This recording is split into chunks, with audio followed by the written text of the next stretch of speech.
Os operadores lógicos, assim como os operadores de comparação, eles sempre retornam verdadeiro ou falso, sempre retornam um booleano. Mas diferentemente dos operadores de comparação, eles precisam de valores booleanos, eles precisam de true e false para poder retornar true e false, true ou false. Eu vou criar duas variáveis, vai ser canAccess igual a true. Eu vou criar uma outra variável, vai ser isOrder, com dois valores booleanos. O primeiro vai ser true e o segundo vai ser false. E aqui embaixo eu vou colocar um result igual canAccess e isOrder. E vou começar com esses dois e comercial aqui. Significa o seguinte, significa que isso daqui tem que ser verdadeiro e isso daqui tem que ser verdadeiro para o resultado final ser verdadeiro. Se isso daqui for falso ou isso daqui for falso, então o resultado ele vai ser falso. Vamos lá. Vou colocar um vardump no result. Vardump no result, não sei por que apareceu isso. Agora sim vai ser result. Eu vou chamar, vamos ver que apareceu falso. Por quê? Porque esse daqui é verdadeiro, mas esse daqui é falso. Então, esse é verdadeiro e esse é falso. Então, o resultado foi falso. Justamente por causa desse e comercial aqui, desses dois e comercial.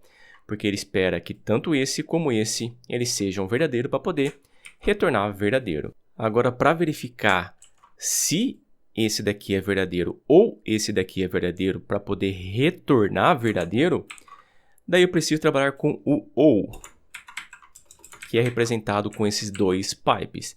Agora ele verifica se esse daqui é verdadeiro ou esse daqui é verdadeiro. Se um dos dois for verdadeiro, daí sim ele retorna verdadeiro. Vamos lá. O canAccess ele é verdadeiro. Vou mandar rodar e ele retornou true.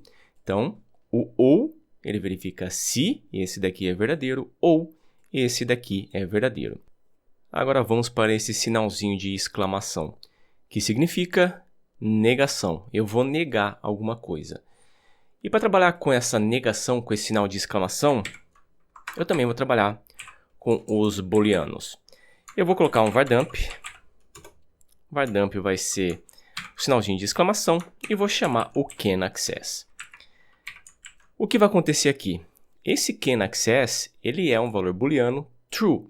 Quando eu coloco um sinal de negação antes de um valor booleano, ele troca o valor booleano. Por exemplo, se isso aqui for true, quando eu coloco o sinalzinho de negação antes, ele transforma para false. Agora eu vou mandar rodar, é só salvar isso aqui. Eu vou mandar rodar aqui embaixo, ele transformou para false. Porque o canAccess é true, ele retornou falso. Por quê? Porque eu coloquei o sinalzinho de negação antes. A mesma coisa vale se eu colocar aqui o false, o isOrder. Se eu mandar rodar, vai retornar verdadeiro. Mas se eu colocar dois sinais de exclamação, o que acontece? Ele continua com o mesmo valor.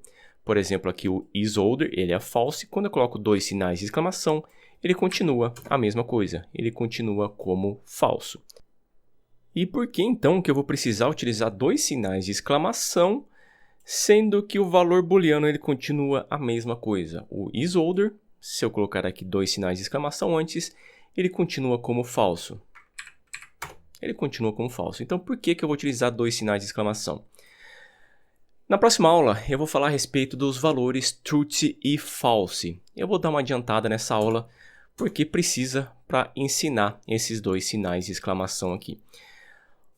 Os valores truth são valores que se comportam como valores booleanos, mas não são valores booleanos. Vai fazer sentido na próxima aula. E os falses também. Eles se comportam como os valores booleanos, mas não são valores booleanos. Um exemplo é uma string que tem alguma coisa. Não é uma string vazia. Eu vou colocar dois sinais de exclamação, name. Agora isso aqui, ele vai transformar essa string, ele vai transformar em um valor booleano. Vai transformar em um valor booleano true. Se eu colocar aqui uma string vazia, vamos ver o que vai acontecer. Ele vai retornar false. porque isso aqui é um false. Na próxima aula você vai entender exatamente o que eu quero dizer. Agora, olha que interessante o que vai acontecer aqui embaixo.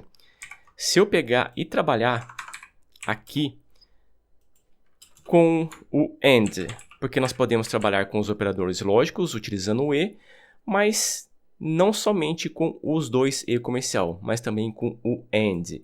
Se eu deixar desse jeito, o que você acha que vai acontecer? Sendo que com o AND, isso aqui tem que ser verdadeiro, isso aqui tem que ser verdadeiro, para o resultado ser verdadeiro. Eu vou mandar rodar e retornou true. Olha que estranho, porque isso aqui é verdadeiro, mas esse daqui é falso. Então, se esse daqui é falso, esse cara aqui é falso, e esse daqui é verdadeiro, e os dois têm que ser verdadeiro para o resultado ser verdadeiro, o que aconteceu? É a precedência dos operadores. Veja que aqui o sinal de igual, eu sei que o sinal de igual, o sinalzinho de igual aqui, tá vendo? O sinal de igual ele tem precedência sobre o E, no caso o E, utilizando AND. Então, o que vai acontecer? Ele vai chamar primeiro o sinal de igual, no caso ele está atribuindo, o result está atribuindo o can access. O can access aqui é true. Então, o result ele vai ser true. Agora, se eu colocar o can access false, o que vai acontecer? O resultado ele vai ser false. Mas para trabalhar com o ou, eu posso trabalhar dessa maneira também. Só vir aqui, eu vou colocar true, limpar a tela, mandar rodar, agora ele retorna verdadeiro. O ou, deixa eu só ver aqui, o ou está aqui, o igual, ele também tem precedência sobre o ou. Aqui, o que está acontecendo, o result, eu estou atribuindo para o result exatamente esse can access aqui. Se eu colocar isso aqui como false e esse daqui como true, o que você acha que vai aparecer aqui? Apareceu false. Por quê? Porque o can access é falso e eu estou atribuindo ele para o result, porque o sinal de igual tem precedência sobre o ou dessa maneira. Então, procure sempre utilizar o E dessa maneira e o ou dessa maneira.